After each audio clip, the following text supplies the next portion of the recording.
Μια ιστορία θα σας πω που παραμύθι δεν θα μοιάζει. Την προσοχή σας δεν αποζητώ, αλλά ούτε και θα σας τρομάζει. Δεν ξεκινάει με μια φορά και ένα καιρό, καθώς σου είπα παραμύθι πως δεν είναι. Εσύ ο τέλος δεν έχει να απομορώ, όμως άκου πρώτα και μετά κρίνα. Ένας υπότης ζούσε ανάμεσά μας πριν λίγο καιρό. Άσπρο άλογο δεν είχε, ούτε κάποιον να υπηρετεί θαρώ. Προσπαθούσε να φτάσει στην πριγκίπισσα που αγαπούσε.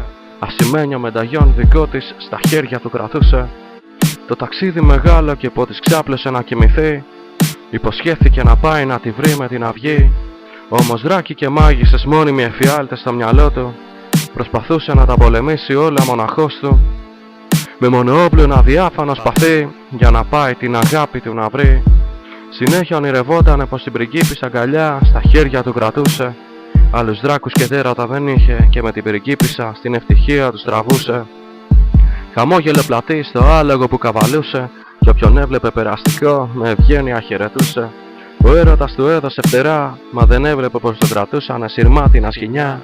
Φαρμάκι μαύρο στις φλέβες του κιλά, καθώς ο δράκος τον τρύπησε για τα καλά. Κι η μάγισσα με ξόρκια και κατάρας τον έδεσε, κι ο υπότης σιγά σιγά από το αλεγό του έπεσε. Ανήμπορος πλέον στα δυο του πόδια να σταθεί, μοιάζει πλέον με ανήμπορο παιδί. Προσπαθούσε να πολεμήσει μόσες δυνάμεις του είχαν μείνει, όμως μάταια καθώς η ζωή σιγά σιγά από τα χείλη του να σβήνει.